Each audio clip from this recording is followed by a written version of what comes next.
right. Well, let's get going because I know folks are probably got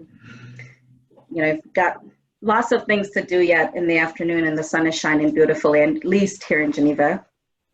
I'd like to welcome everyone. Good evening. Good evening. My name is Chevy Devaney. I'm the Director of Alumni and Alumni Relations, William Smith class of 1995. I'm also the proud parent of two Hobart and William Smith students, one first year, one junior. So can understand how some of the parents out there are feeling at this time, a little anxiety. Now that classes are over, I'm pretty sure I'm going to be getting a lot of "Mom, I'm bored, what do I do?" So I need a bit of Kate in my life to kind of make sure she helps.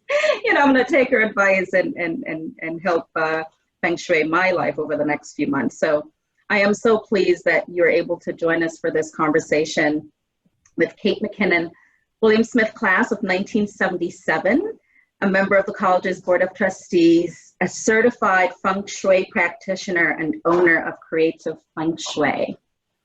A former vice president of JP Morgan Chase, Kate worked in financial technology and ran her own management technology consultant company before founding Creative Feng Shui, where she has applied her entrepreneurial mindset and background in establishing the consultancy. Kate has always been passionate about helping other women discover their passions, gifts, and what's next for them. She was recently a feature presenter for Speakers Who Dare, where she talks about her experience of becoming fully visible after 50 and helping other women step into their power and greatness as leaders. If we have time, we'll share a bit of the video from that presentation with you this evening. In preparing for this conversation, I've had the good fortune of spending some time with Kate and hope that you will take as much away from this hour as I have through our interactions. Before I turn this over to Kate, I have a few basic housekeeping instructions for us to make sure that we all have the best experience possible during this conversation. So that we can all hear, and as you could see as you checked in, or we checked you into the webinar, we've muted all microphones to limit background noises as much as possible. We ask that you keep them muted. Please submit any questions you have using the chat feature. And the box is located at the bottom of your screen, and we will get to as many of them as possible and follow up with you individually if we're not able to get to those by the end of our time with Kate. So with that, I'd like to welcome Kate and start our presentation. Thank you, Kate. Thank you, Chevy. Thank you for having me, and thank you everybody for being here, and welcome to my home. I think it's so much fun to be able to do this, get to see everybody in their homes too. So a couple things about, I like to always give a background. Normally people say, so how did you discover Feng Shui? And what I like to say is in 1999, at the end of 1999, if people remember Y2K, we were like right in the new millennium. And I worked at that point as a consultant for JP Morgan Chase. And I was on a business trip going to Hong Kong for a big project. And I was also working with a coach. So I have a lifelong working style where I was always working on something else while I was working on my job. And I was always looking for that artistic expression. So I explored graphics, and I explored weaving, and I explored painting on silk, and I explored a lot of things. And I was working with a coach, and we were doing work from this book called The Artist's Way. And she asked me this question. She said, when you were 7 years old and you were going to sleep, what did you think about at night? And I immediately said, I used to think about rearranging people's homes and buying dollhouse furniture for my best friend's dollhouse. And she said, have you ever heard of Feng Shui? And I had not, which was amazing. And she had lived in Taiwan for 6 years. And she said, well, you're going on this business trip to Hong Kong. She said there might be a bus tour while you're there. So it turns out not only was there a bus tour, but part of it was a bus tour of Hong Kong about Feng Shui, which I went on the trip, saw the city through the eyes of, I mean, it's Feng Shui's everywhere in Hong Kong, in the big buildings, the little buildings, and went to an island called Kowloon, which had the most perfect feng shui external with the light all day and plenty of water and plenty of food and protection and security. And I just got it. I just said, this is for me.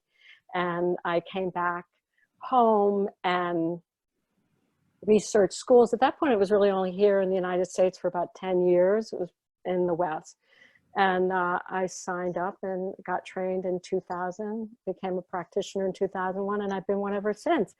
And I want to say also, because this is really important, since this is a Hobart and William Smith crowd, that there are two things happened in that December. The event that I was there for my technology was a huge event. It was a technology expo. It was the turning point of .com era and, you know, business technology and having like high-level business people actually use technology. And it was my event, and I went and I was treated as the guest of honor. And so I was telling you the story, and you really got it, where they put me at the table with all the heads of the Pacific Asia countries for Chase and me. And I was like, wow, how did I land here? I mean, it really was like a peak experience in my career. And then they brought me the dish with the fish with the eyes to give it to me as and I looked at the guy next to me and he goes, don't worry, you don't have to eat it. He could just see by my face. So thank you so much. But those two things happened, and it was in that experience that I had this sort of hindsight look back at my life and back at how did I end up in Hong Kong in 1999? How did I end up in technology? I mean, all this stuff. When I think about when I was in college, I was a psych major. I wanted to be a psychologist or a dean when I graduated. Technology was not even on the horizon, except for those huge key punch like key punch machines. Like I go into Williams and I go like, and I attribute a lot of it to my experience about being open to learning new things. And I was always science and math. I didn't know it. I just took it for granted. And my very, very first job, they put me in admissions at Barnard College.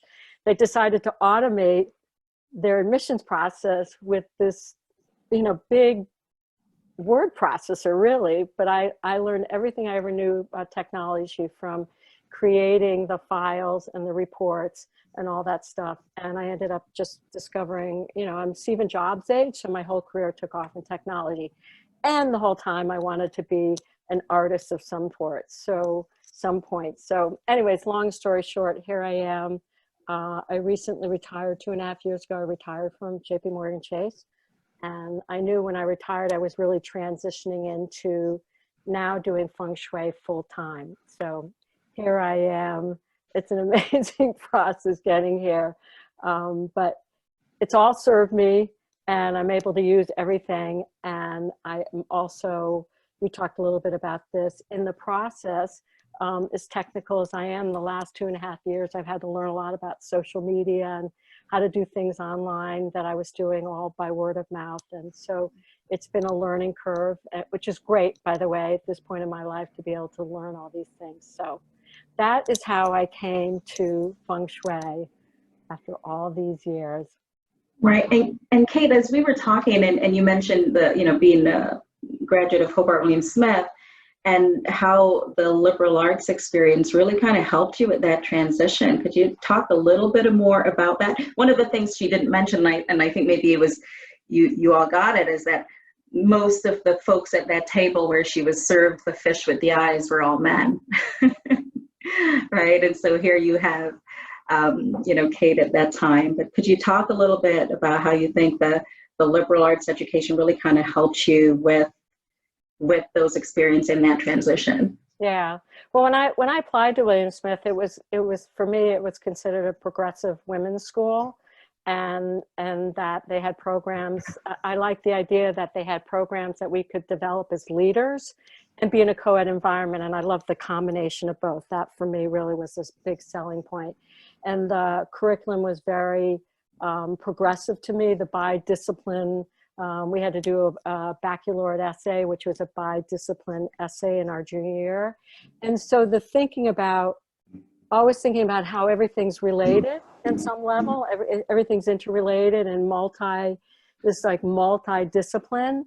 But I really felt when I was at school, I got to explore what it is I wanted to explore, and sort of, I could have created my own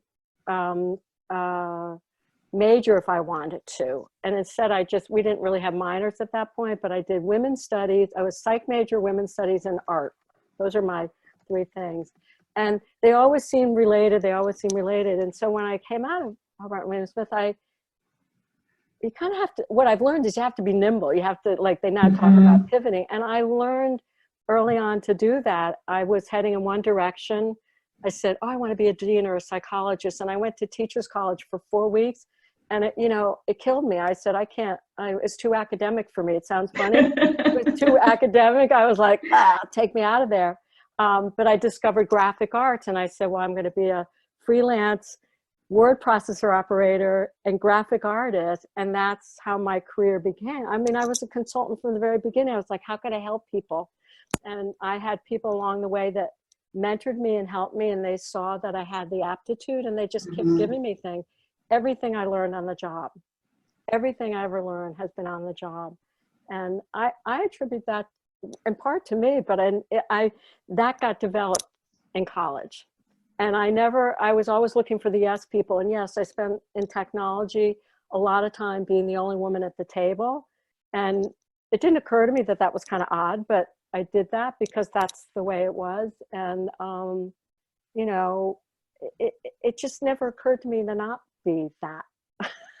But I feel so much it's like the water I swam in, the education I had really set me up for success. To just say yes. You have an opportunity? Yes. Want to try this? Yes. That's really good advice. Yeah. I think I probably borrowed that from you then, right, Kathy? As some folks I see on the screen shaking their heads, yes. So thank you so much, Kate. So before we move on, if you have any questions, and I did get one just now via the chat, please submit them via chat for Kate, and I will share those with her as we are going through our conversation. It's not too late to do that. So I know that we want very much to hear from Kate about the principles and practices of Feng Shui and how that can spur powerful personal change. And, I think Kate's the right person to share that with us. So, Kate. All right. So what I like to do, I'm going to give it a little context. I'm just double checking my notes. So I always like to just kind of give a background about what Feng Shui is so people understand what we're talking about. And today, you may see from the questions, depending on what it is, I'm going to talk about the basics, but it's a really important time to talk about because we're home. I'm doing a series of newsletters called Embracing Home because we're at home. It's an important time for Feng Shui, for me, to really help people be comfortable in their homes. I mean, this is where we are, and actually feel safe and taken care of, and all the things that Feng Shui actually provides. So I'm going to talk about sort of the principles and things that you can get from some of the things I'm talking about, but also I like talking about it in the context of COVID-19, if that's okay, because I think it's really important. But so what is Feng Shui? And I always start with Feng Shui in Chinese means wind, water. And if you think about it, they're the two most basic elements of life. We all need air to breathe, and we can't live very long without water. And so what we call wind, water is considered life force energy, or qi energy. So Feng Shui is about creating balance and flow of life force, or qi energy, in our environments. And that includes both outside, and it also includes our home. It can include our workspaces. It can include rooms in our homes, a desk. I've Feng Shuied cars, antique cars that were stuck and couldn't move. Space to me, you know, in my mind, space is space is space. But most people, when they think of feng shui, they're thinking of their home. And, you know, I always like to have people take just a moment. You don't have to go deep, but, you know, if just for a moment, think about like when you think about, wait a minute, I'm going to step back a minute. Yeah. When you think about someplace that you like to go to that feels really good. Obviously you don't have to share it, but like just think about what that is, name it, and think about what qualities that place has for you. And I'm just going to pause for like 10 seconds.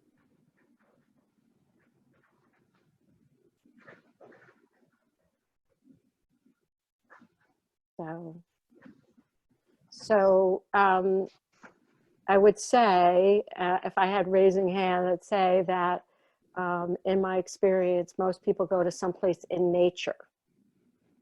They go to the ocean, or they go to the woods, or that. And so feng shui is very much about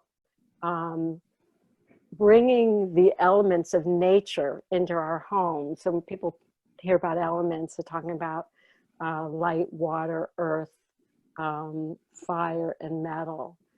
We bring those things into the home. And really, I'm going to go way back in history of feng shui. When I think of the olden days, and even like when I was talking about Repulse Bay, like what made that such a feng shui thing is, I always say, if you imagine being in a cave, like people who lived in the cave want to be in a place where they're up high, they could see their enemies coming. They were in a place where there was plenty of food, whether it was, you know, agrarian or whether it was hunting. Light all day, water, and they were safe and protected and warm.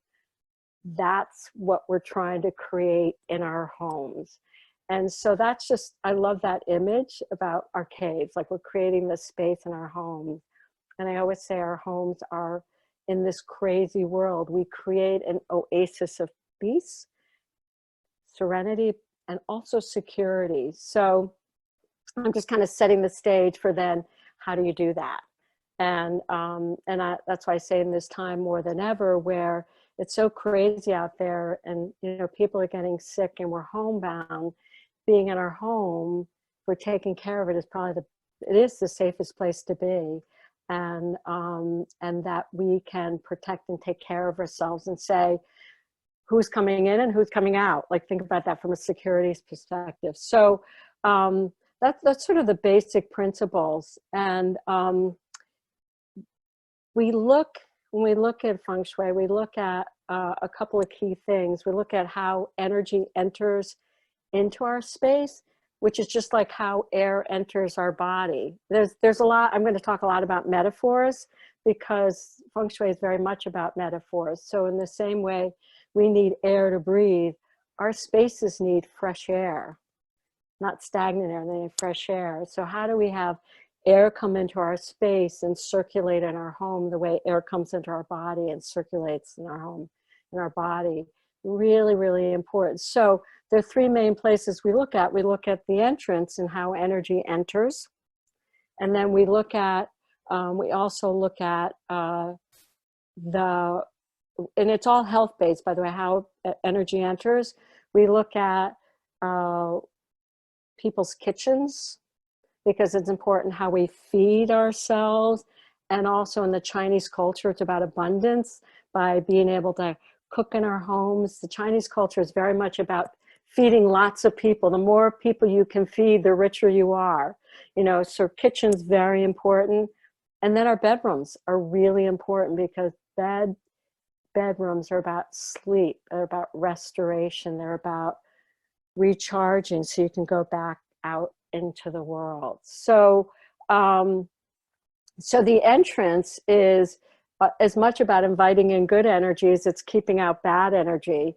And I know you had, we'll talk about this question about, you said there had been a question about social distancing, and we'll talk about that, because feng shui is as much about inviting in energy as well as saying, this energy stays out. And I'm going to give you a real life example where in our home, we had to have some work done. So we had some workmen come, and we're dealing with social distancing. And I don't want to be rude, but at the same time, they need to stay out. And we need, like when we're communicating, we've got our masks on. We're all sort of making sure we're like in a formation where we're protecting. And some people come, by the way, our house with no masks, and then we just keep them a little further away. And I had somebody come into my house, one of the workmen, to use the bathroom, and I had to say, I'm sorry. I don't mean to be rude, but right now we're homebound, we're self-quarantined, and you're gonna have to figure it out. And it was like, oh, I'm sorry. And it was like, that's a new thing to say, but that's very feng shui to me. It's like, only people can come into my house that are invited into my house. And particularly now, it's like, wanting to be clear about who's coming to our house. Are they bringing something in or not? And then do we need to clean? So that's just a real life example. So the other part about the entrance, and I'm going to pause too if you think of any questions, but the other part of the entrance that's important is to not block our entrances. So I will say I lived in New York, I had a New York City apartment for 40 years. People put their bikes in front of their apartment doors and baby carriages. You couldn't even get into apartment buildings. Like, that's blocking energy. Or, I was notorious for, piling up things in my hallway so I could take them down the stairs in one trip. But then sometimes I'd leave them there for days and weeks. That's blocking energy. So we want, in the same way, the entryway is like the throat. We want air to be able to come into our home and come in and enter our house and then circulate. So, so these are just important, just basic things that anybody can do to really look at and see how is energy finding my house? Is my house well lit? Are the lights on? Is the street number? This is like occupational hazard. I go to do a consultation. I can't find the house because they haven't put the number on the house. That drives me crazy. I have like this checklist. All right, we got to talk about that. That's a ding. That's not a ding. That's just like real life. Like, if you want people to be able to find you. Or I just did a consultation for a woman who had dogs that had an invisible fence, but they could meet me I stayed on the lot for 2 days with them. They could meet me at the beginning of the driveway, and George was this big Bernese mountain dog, and roar, roar, roar, followed me all the way up and then wouldn't let me out of the car. And I said, how can anybody come into your house? How can energy get into your home? How can money find your home if you have George meeting someone at the door and not letting you in? She goes, I know, I hate that. What are we going to do? I said, well, George has to be put in the proper place so he's not blocking people from coming in. You see, the UPS guy was throwing boxes, because George was there. I mean, it's a funny example, but it really is an example of like what people do. They block the energy. They've got the dog. You can't find the house. These are all like really practical things we can do with our house. How do you find the mailbox? How do you find the drive? How do you make sure that energy gets to your house? So I'm just going to pause for a minute, or I can keep going, but that's... We actually have a question that you touched on, living in an apartment for 40 years, and Talia submitted a question or tip. She said she's asking for tips for creating space to work from home. How do we maintain work-life balance when it's all meshed up into one room? Okay, so we'll jump into that. That is one of the things that I'm going to talk about. And then we'll go back to some of these other things and probably tie them in. So this is perfect because I will say, I am qualified to say this, I'm a master. I had a 2-room studio apartment in New York City, and I made it into a little pied-à-terre, and I work from home a lot. And it's really, really important to have, there's several things about this that are really important. And of course I use it now. I moved into a house. I love it. Yeah, I've lived in an apartment most of my life, and I just moved into a house 5 years ago. And for a while I just lived in one room because that's how I lived. I did everything in the bedroom because that's how I lived for 40 years. My husband said, you can use the rest of the house. I was well trained. I was really good at using one room. I had to learn to have other rooms in my home. But it's really important. There are a couple things. So in this day and age, most people don't have desktops at home. Most people have, it's a world of laptops. I'm always surprised now when people do have desktops, but they do. So we can be very mobile, if you will. And this is how I think of it. It's like modular living, right? You have a small 1-room, 2-room apartment. And a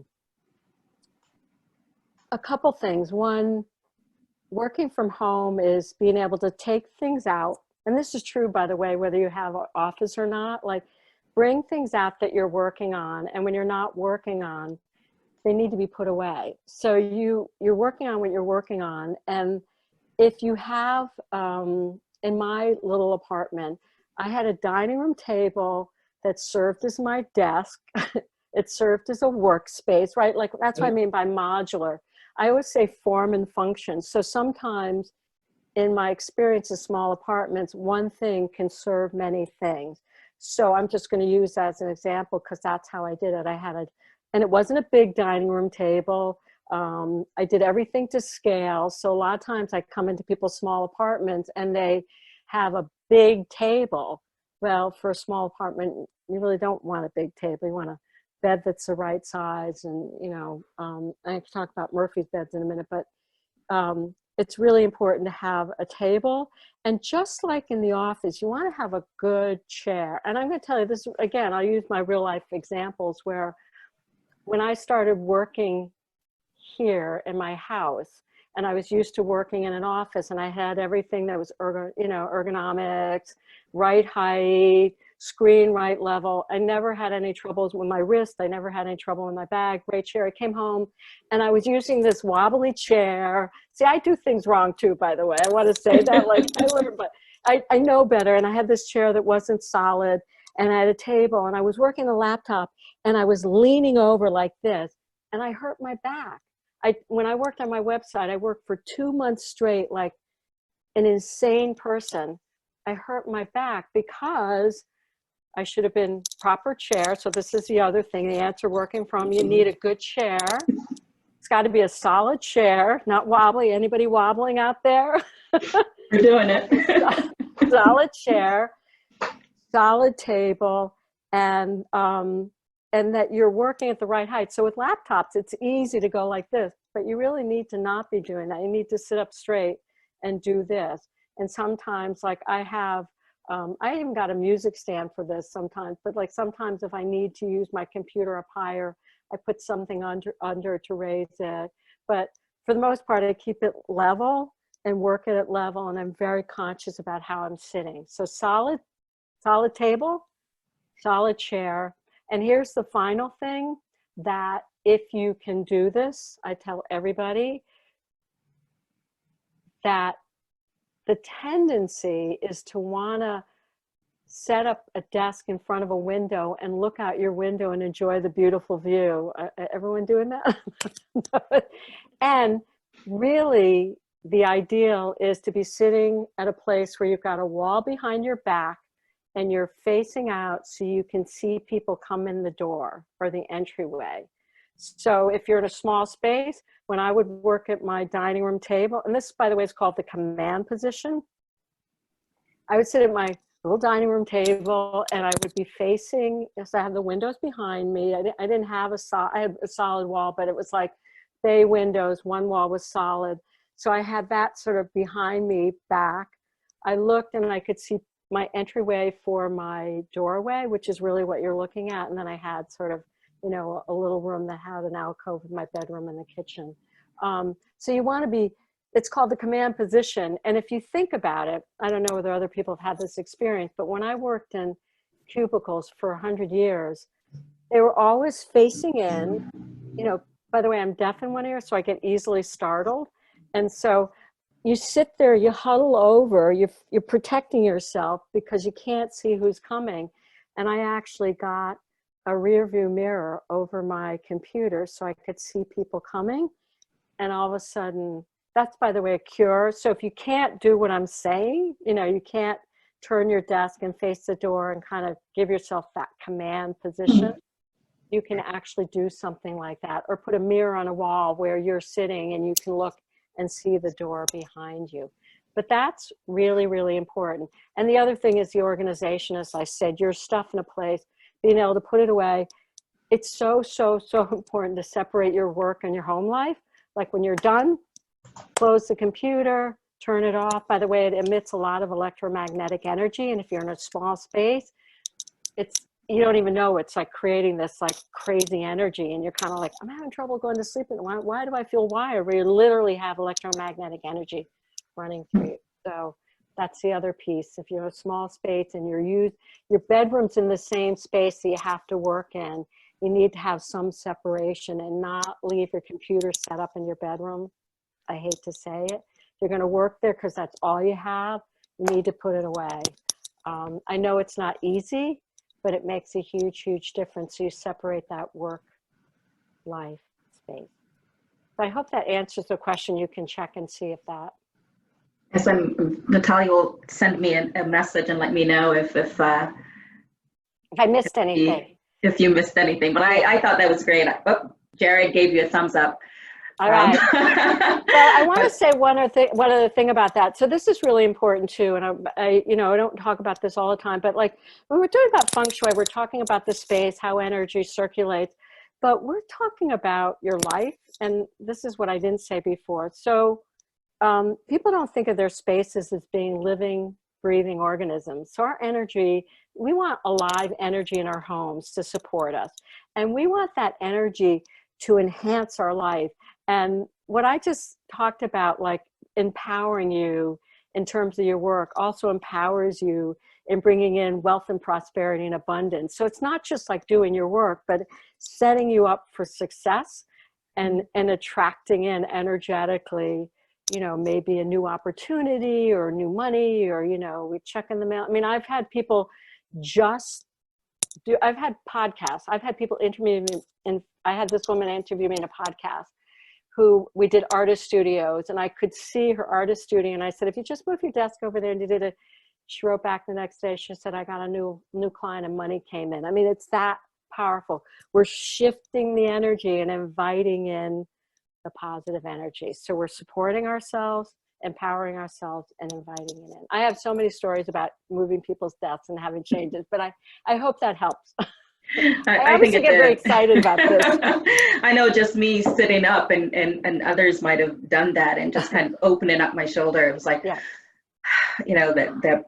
let in the air and really help. So thank you. You can continue on the line. I don't have any more questions. I think actually there is one more, but that's more related to the finance industry. And I don't know if you want to take that now or continue on in that vein and then come back to that. I will. I'm going to come back to that. I just want to hit on a couple of other things because this is really, and I just want to be aware of time. Okay. And I actually do have one more that just came in, and Shreya will definitely get to your question, but this is from Lauren. She says, I have never felt at home in my home. Is there one thing that always works, a quick fix? So can Laura just tell you what it is that doesn't feel comfortable? Like here's the question. When you don't feel comfortable, where do you not like to go? Usually, is there some place in your home you don't like to go to? Mm-hmm. I would just see if she answers that. By the way, that's a big clue. My bedroom. Oh, okay. So her bedroom doesn't feel comfortable. So we're going to talk about bedrooms next then. How's that? Because there's usually, when people have an area in their home, so I'm going to make this general and then we're going to talk about bedroom. So I always ask people to tell me about a day in a life of what they do and what they do and then where they don't go. So those places in our homes where we never go are the problem. There's something there that's not right. There's something there that's blocked. It could just be a lot of clutter. And we haven't talked about clutter yet. Clutter is a big problem. It's like clogged arteries. In our energy flow, we have piles of boxes. And then the question is, what's in the boxes, for instance? Oh, old taxes. Oh, we're going to talk about the bedroom in a minute, but people put things under the bed like they're old taxes. No, you don't want anything under your bed where you sleep. You don't want anything that's going to disturb you sleep I actually did a house where somebody had a rifle under their bed. I said, that needs to find another place. I'm like, crazy stuff. Divorce papers under their bed. Think about what that does energetically. So that's just very general. So the important question is, people get to ask, like, where do they not like to go? Because the answer is in there. So for Laura, the bedroom, I'm not sure about the bedroom, but I can talk about how to make it feel better. It generally, so I'm going to answer this generally, but this is a lot of it too. It's kind of like the death. The bed, it's really important where the bed's position. And I'm going to say this about Feng Shui. So when I'm talking about a little tool, not a little tool, a tool I use is called a bagua. It's called a compass. And it's how I look at how a floor is arranged. You know, I look at floor plans all the time.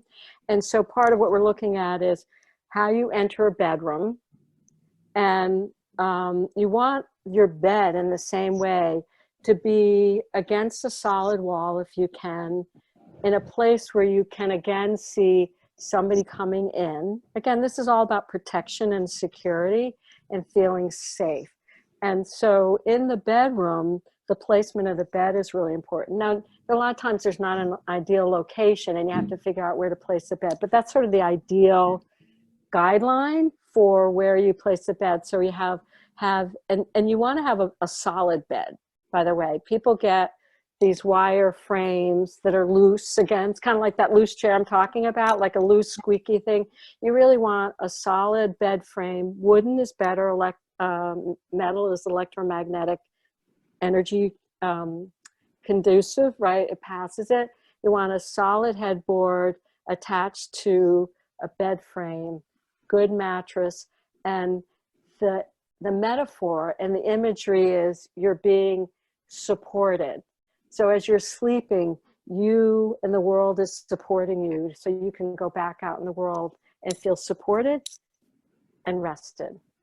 I'm going to give you another metaphor. This is a funny story. This is what happened to me, but to really get the power of beds. So, and I'll come back to Laura in a minute, but in my little studio apartment, I thought I was being really well organized, and I got a Murphy bed. And I had a beautiful, it looked like an entertainment center. So you open it up and there's the bed, it comes down. And so when I was studying Feng Shui, I had my Feng Shui teacher come and Feng Shui my apartment. And at that point I was looking for a relationship, and he came in and he's looking and he goes, Murphy bed, temporary. If you want a permanent relationship, you need a permanent bed. He took out of the little dining room I had, he took everything out of it. He took the mattress off the Murphy bed and he put it on the floor, and he said, now you have a bedroom. And you know, that made a huge, huge, huge difference. So the metaphors are powerful, and you know, we need to pay attention to them. So with Laura, I don't know whether that's helping, but it sounds like there's something in the bed or the bedroom, and the other piece is making sure there's nothing under the bed is really important. You might want to check with her and see if any of that resonates for her. Fabulous. Laura, let me know if anything Kate says, or if you have additional questions, we'll definitely get to those. And we're getting more questions about that. So one is, I like small spaces, but my living room is somewhat large. How do I make that smaller? I'm not in a position to build walls or do any major reconstruction. How do you make a large space feel small? Yeah. And then how do you make a college dorm room feel like, you know, into a single room? So kind of, and apparently we definitely have a blend of folks on this webinar. So I want to welcome all the students who are also joining us. So thank you. So. Yes. So I will, since we're on bedrooms, why don't I stay with that? Laura says perfect. Thank you. Oh, okay. I'm glad that, and there, you know, there'd be other things, but that's like the key. Mm-hmm. I'm trying to give the key. And I'll tie some of the bedroom stuff into the dorm. So, yeah, dorms are my recollection. I was in Potter my freshman year. I was in Emerson my sophomore year, and then I lived in Brent House. I was in a co-op for 2 more years. And so Potter was just, straight in, there wasn't a lot we could do, but it's a lot about, and I think people do this, I know, and then, if you have triplets as opposed to, excuse me, a roommate, just one roommate, how do you do that? But definitely like I'm thinking Potter, like, excuse me, the rooms were, so you'd have your head facing the door, which is good. And I would say now, having had a studio apartment, and I think a lot of people do this kind of boho look, like, it's like you dress it up with the textiles. I love pillows. I love throw pillows. I love textiles. And so there are ways to use texture and color. I don't know how much you can paint the rooms or not, but it's the color. Generally, we say in bedrooms, you want it to be sleeping. So it's what we call yin or soft colors, not like bright, vibrant colors. But there's nothing wrong with having some accents on the beds, right? Like in the pillows. And you want the bed to be inviting. You want it to be cozy. You want it to be comfortable. If you have a rug, things that make it feel homey. When you can't move furniture, like there are places where it's modular, where I've seen, like I have a niece who's in college, and of course I have friends who,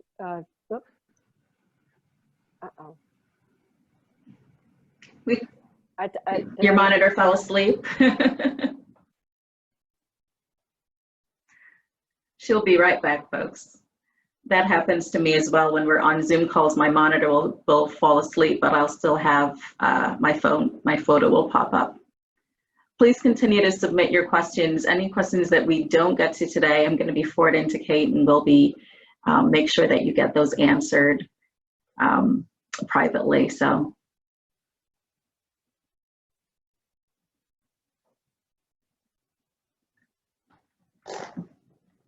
Kate, are you there?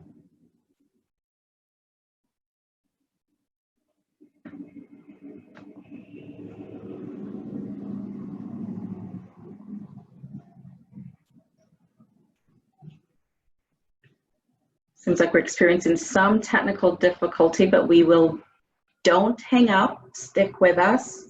Let me just reach out to her real quickly.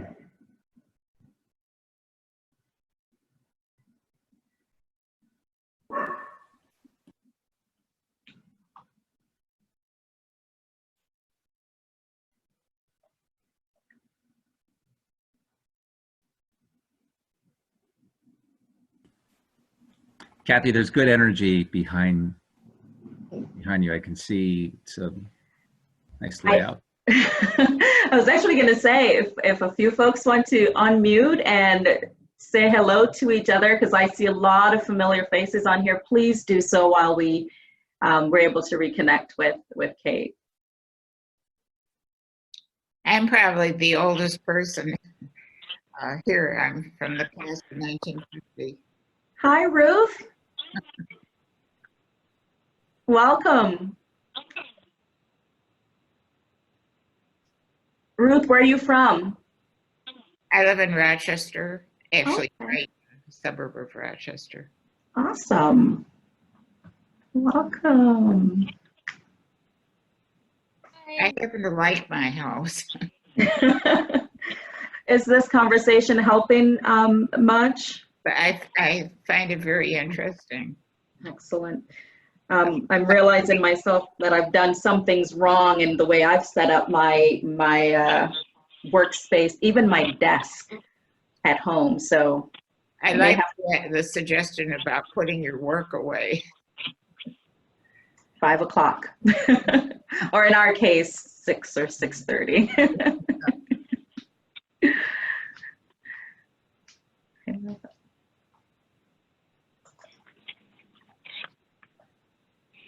Kate is responding via text. Just one moment. Hi, Kelly. I see you there. Lavoy. Let me unmute myself. How are you? Awesome. Yeah. Well, I have windows in this whole room, so I don't know where to put my desk. It's always a glare. So Put the kind of like windows Kathy and Jared. Yeah, I was like moving it around. I'm like, I feel like I have this halo like over my head. Yeah. I love it. Kate says she's signed in back in by phone. Kate, are you there? Are you back?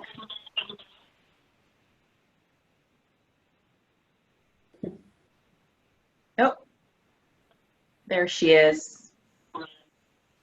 There she is. Kate, welcome back.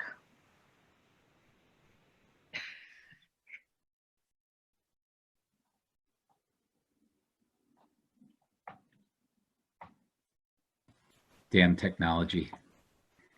It's we're there. So let me just unmute Kate real quickly. She had to come back in as a non-host. Hi. I'm Hi, sorry. there we are. I don't know what happened because my phone looks, I mean, my computer looks plugged in, but the battery died. So I'm not sure. I'm not, and nothing's surprising me these days. And as Jared says, darn technology. I know. I'm like, what? It's plugged in. I've got the cable, everything. So my apologies to everybody. That was so good. I was so excited. So Well, keep going. I think we're all still very excited. yeah, can We're- I? So yeah, we were just talking about the dorm rooms, but a lot of it is that I think,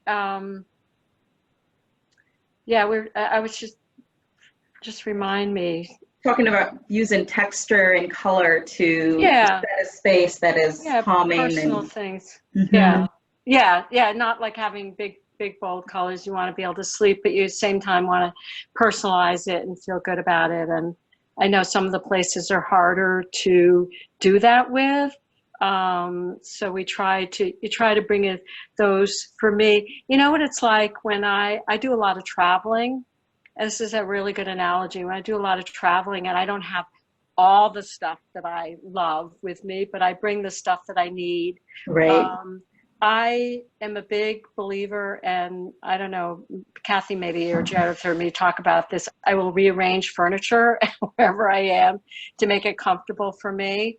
But I also always bring those things. There are like certain personal things that just make me feel at home wherever I am. So at this point in my life, I'm the last couple summers I took 6 weeks off and stayed in Airbnbs, and it's a riot. Like I rearranged the home, and the owner actually came, and I was like, oh my God, I rearranged her home. She said, don't move a thing. I love it.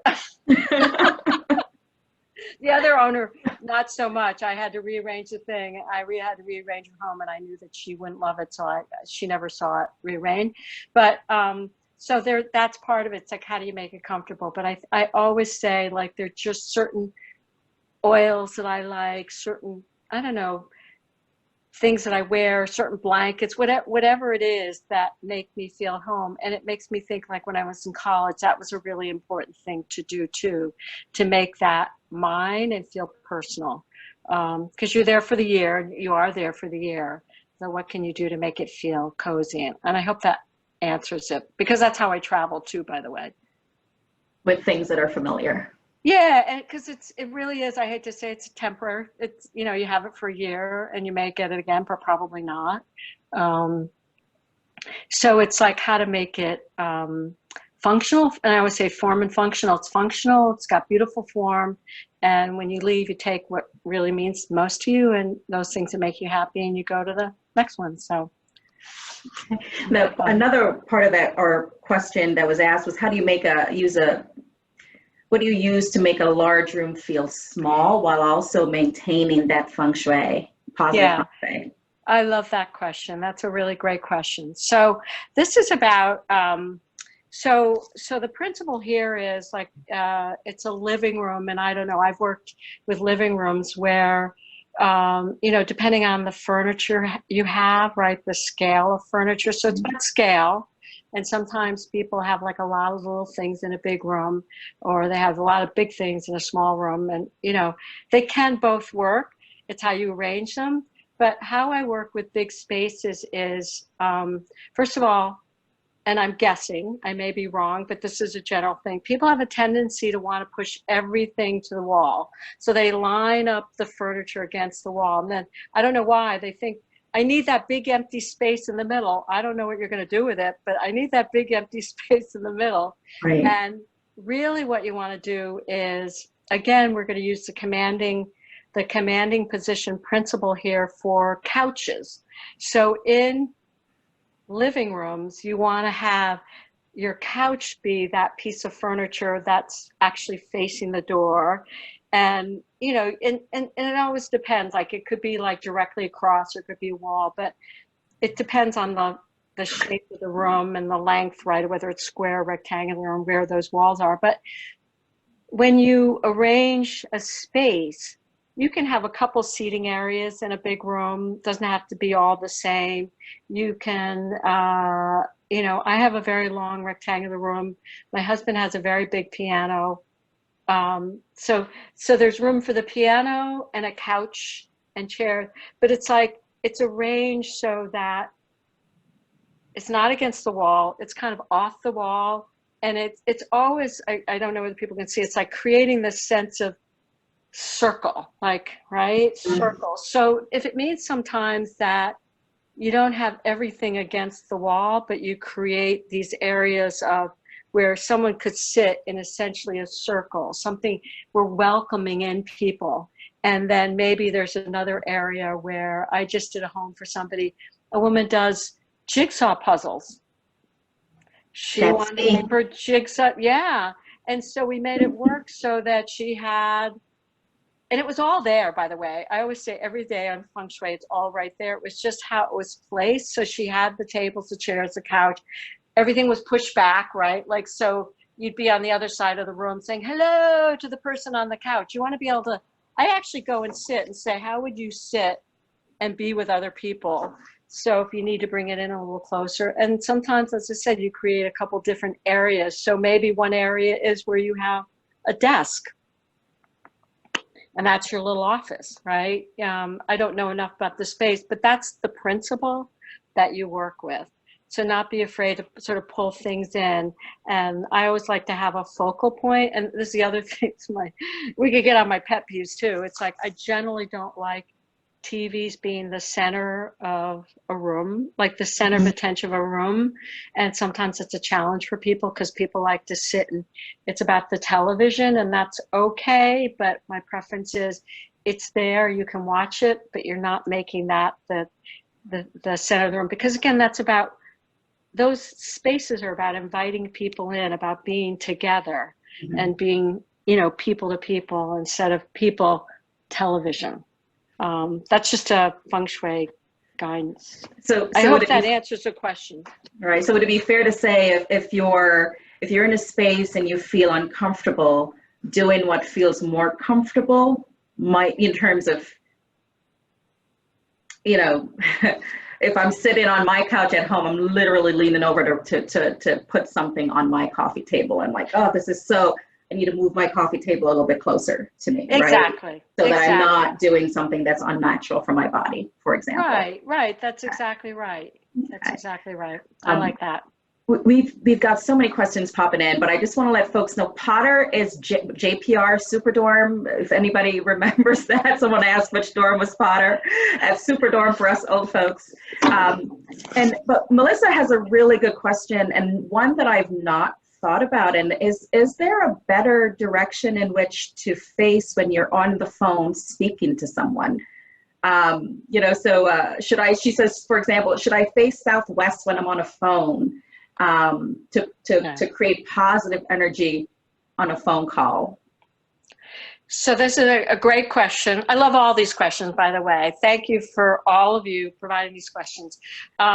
So I will talk about, so my school of Feng Shui is we don't do true north, east, south, west. What we do, it's called, there's a couple different names. It's called BTB School of Feng Shui, but it's how we enter the space. If we were to put our map called the Bagua, the side we enter is always north.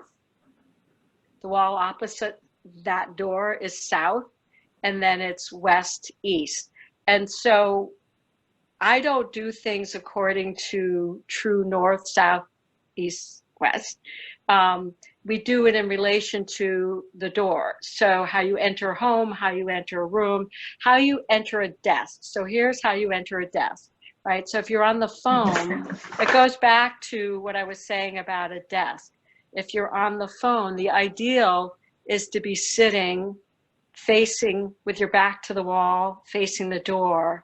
And and again, we're empowering you, whether you know it or not. This is people always have a hard time until they have the experience. It's very empowering to sit there. And if you can't do that, it's like the ideal corner. I'm going to now get really into it. It's like your far left corner when you enter is your wealth and prosperity area. That's your most powerful area in the room in terms of wealth and prosperity. So maybe that's a place you sit and then you face out towards the door. If there's a wall, even better. That you're empowered, and you have a different conversation when you're like that. You have a different. Can I tell you a quick funny story? I mean, this literally just happened to me. This is how much. I mean, I drive my husband crazy, but he's always like, we go to a restaurant. Where does Kate sit? I'm always going to be in the position in the door where I'm most comfortable. And he waits until I find the most comfortable place and sits down. So I do this all the time. And so the other day we were like out in the garden fixing our patio, and we planted some flowers. We said, oh, it's nice. It's the first time we've eaten dinner out there. And I sat like with my back to everything, facing him. And I said, this is really uncomfortable. He said, well, why don't you come over on the other side? I said, okay. And I was like, oh, I just felt better. I see the whole yard behind me. And so I look at my cat going up the roof, and I look up in the chimney, there's black smoke. And I said, what's that black smoke? He said, that's the oil burner. It turned out our oil burner had just stopped. And because I turned and was facing the right direction, I felt like that. If that's a good enough reason for me to be facing, like, that was a powerful moment. I could have stayed facing and sitting there and being uncomfortable. When I moved around, like, I just could see everything. And we saved ourselves a lot of water on the floor, to be honest with you. But he said, that was amazing. I said, yeah, I don't know. I just moved because I couldn't stand sitting with my back to everything. So think about it's that, like, we hunker down or we're like empowered and we sit up straight. Anyways, that's my little story, but those are examples of how it works. Could you repeat how you enter a room? You said you enter north and then you go. Well, you enter, so the door is the door, right? Mm-hmm. And we call it north, but that's what I'm saying. I don't use true north, right? Yeah. So when you come into a space, you're always, the way we look at the floor plan in a house or in a room, or as I said, even a desk. Like when I sit at my desk, I arrange it so the far left corner on my desk is the wealth and prosperity corner. So I enhance my wealth and prosperity corner with like a money tree. Whoa. On the right, I have things that are related. The far right is about relationships. So I have things on there about relationships. I enhance the corners of my desk. I enhance the corners of my home. So we're talking about the same thing. So you're in the door, you're looking to your far left. That's your wealth and prosperity. That's where I would sit if I could. Again, it's relational because it's the rest of the space, but I hope that gives you a guideline of. That's beautiful, and I'm going to make sure that I'm arranging my desk accordingly. And your newsletter today actually touched on that a little bit in terms of Mother's Day coming up and what colors to think about, where to put the picture and memory of mom and so forth. So I really appreciated that. Yeah. Goodness, we are at 6 o'clock. I can't believe that the hour has gone so quickly, and I don't want to keep folks too much longer. But Kate, we have some other questions here that we can certainly get to privately. Is there something or other tips that you would like to kind of leave us with? I think we could certainly have gone on talking for a little while, but like I said, I'd love to just kind of be mindful of the time and the hour that we've been together. So right, I want to be that too, but I'm also available if your call. I'm okay. I want to be respectful of people's times too. So, I would say, just quickly looking, the thing that I wanted to, so these are like specific things to do. Just a couple things that I didn't highlight, particularly in COVID. So health is everything, right? So health is really important. And one of the things that I always want to emphasize is that, we talk about uncovering those hidden blocks in your home. So I think it was Laura asked, somebody asked about that. That was really important. So, blocks in your office, in your living space, in your bedroom. And so part of that is, of course, looking to see what's clutter. And I'm just checking my list here. But the other thing is, in the end result, what we're really looking for is peace. And the more peace we have in our home environment, the less stress we have. And this time, we need our homes now to be more peaceful than ever before. So a lot of these things are, as I said in the very beginning, sort of like living in the cave, but like empowering people, helping you feel safe. That actually helps you feel less stressed. Removing those things that are blocking energy, that actually you may love them and you want to hang on to them, but they may actually be the thing that's blocking energy for you. So if it's like, that's why I start with where you don't like to go. Sleep is really important. Your bed is really important. We talked a little bit about the kitchen. And I think the couple things that I want to, leave you with is that these things that we're talking about that happen on a physical level, this is really important part about the Feng Shui, where the magic really happens, if you will. So in these changes, there are two parts about it. That it's like, if people are familiar with acupuncture, what Feng Shui is acupuncture of the home. Like, there's real energy and it gets blocked, like the meridians of our bodies, the meridians of energy lines. And so what we're doing is we make these adjustments. We're actually releasing energy. And when that energy becomes alive, it actually activates things like your health and your wealth and your prosperity. So the choices we make are, when I come in to do someone's home and I do Feng Shui with them, the choices we make on the external are actually a map of what's going on in the inside. So as I'm adjusting the outside, as you're adjusting the outside, it's actually adjusting the inside. So that's the transformation. So it seems magic, but we are actually taking things. We have this way of seeing things, and we can repeat them in house after house. We always put the bed in the same place and it feels uncomfortable, and we don't know why, because we have made that choice. When I come in and I say, well, we're going to move this, and that shifts something, it actually opens something up in somebody, and they see things differently. So when we're talking about transforming your lives, yes, we're doing it on the physical level, but the transformation actually happens inside. And that's a really important message to me for Feng Shui when I work with people, and that I want to convey. So it's really, really, that's the power. And the other power is our intentions are everything. So if we're intentional about what we do, and so we're saying, I want to have, I want to empower myself in my job, and we envision being empowered. Like, our intention is as powerful as anything. Like, we imagine what it's like we want a new job.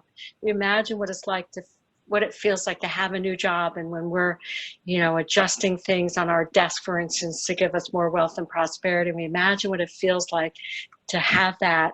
We're actually setting an intention, and it's already shifting the energy, because energy is very powerful. We live in a world of energy, even if we can't see it. And so we're shifting the energy around us, and that's very powerful too. So those two things that are internal are really, really powerful. So that's on top of all the physical things we've talked about, that's the thing that I always say reinforces or enhances the changes. Does that make sense? That does make sense.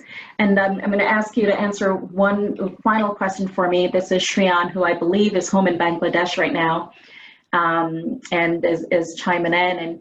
And he's asking, how did you navigate through the competition in the financial industry? So that's kind of going back to your introduction. and or the corporate world? Is it often intimidating being from a small liberal arts college, especially when competing with individuals from big universities with mainstream approval? What was your mindset back then? Yeah, I would say I was intimidated. I thought other people had MBAs. I didn't. A couple of things that's such an interesting question, because I sometimes think I'm a timid person, but I maybe am not on some level. But I get scared just like everybody else. I get intimidated. I think everybody's got something, some leg up or whatever. But I go back to find the yes people. You know, I looked at places that I wanted to work. I tried a lot of places. And what I found is I am a big corporate person. I actually thrived in that environment. I didn't like working in small places. So that's an important thing to know, just that alone. And when I applied to Chase, I don't know, I remember like I was looking for a job and I went from a clerical position to an office position. I took a year to find that job. And people kept offering me like, oh, you do word processing, you can be my secretary. I said, no, I didn't go to school to be a secretary. I kept saying no to that. Now, was that bold of me? I don't know. I just said, I didn't go to school for that. So, and then I was at this job where they offered me a position and I said, please don't give me an assistant. It was like an assistant to the communications director. I said, please don't make me a personal assistant to someone, because that's not what I wanted. And then they gave me a job description that was a glorified personal assistant. And I said, I'm answering somebody's phone. I'm making travel arrangements. I'm not interested. And they got insulted. I said, but that isn't what I wanted to do. So I looked for what I wanted to do. And I learned as I went along. I didn't always know, but I asked people, I learned. I asked, network. I think the answer really is network. And if there's somebody you meet who can mentor you, who can help you, who can guide you. I have had mentors almost my entire career. Now, it happened naturally, but they helped me. They guided me. I tried sales, for instance. And the sales director of one of the jobs, I was supporting her in technology. She said, I think you'd be really good in sales.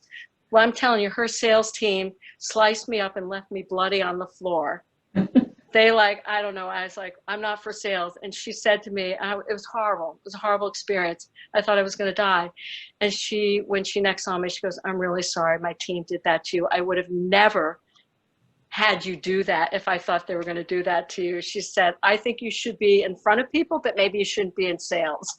So some of it is like learning by experience. I mean, I've had I always say, I got a few bullet holes in me. I've been run over by a bus a few times. And I don't think I have a thick skin. I don't.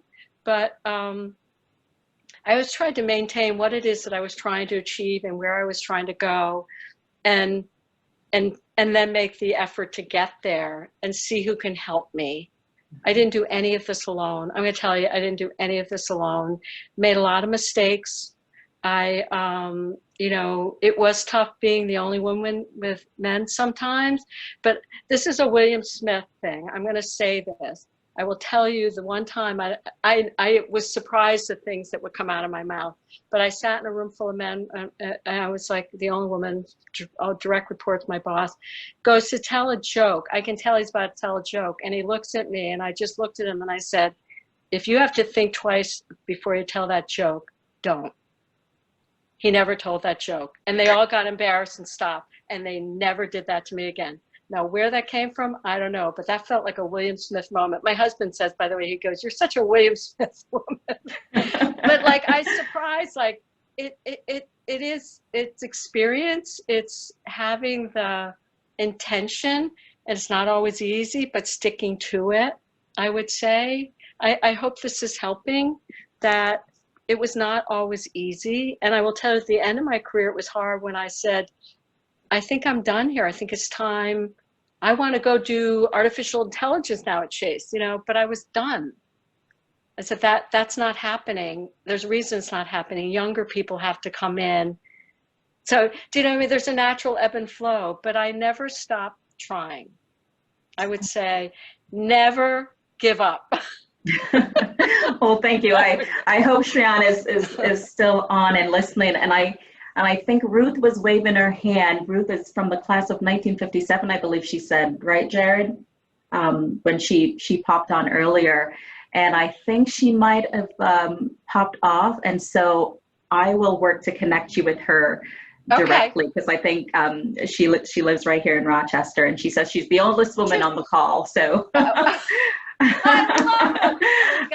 I'm pretty sure she's got lots to talk to you about and about her room. But I just wanted to say that this has been for me, and I hope others. And I'm just going to go to a quick pan of the audience because I've had you on speaker view for the last hour and 12 minutes. Thank you so much for joining us. I hope that this was just a tiny snippet of Kate, and I've had the great pleasure of talking to her on and off for the past few weeks as we prepare for this. And there's a lot more there where this comes from, and you can learn more about what she does at her website. I'm going to do a quick plug, Kate-MacKinnon, MacKinnon.com. And certainly if you have questions, send them to me and I'll connect you with Kate. And I see Margot already went on and found it. I've signed up for her newsletter, and I can tell you that I read them when they come in, and I'm always finding a useful tip about, like today was what color flowers should I send to my mom, and how should I honor those who have passed before me? And literally now, how do I set up my desk for success, right? So there's a lot there. I think my family room might be set up just right. I'm gonna go home and tweak that. Nicole, you're gonna have to figure that out with that room, okay?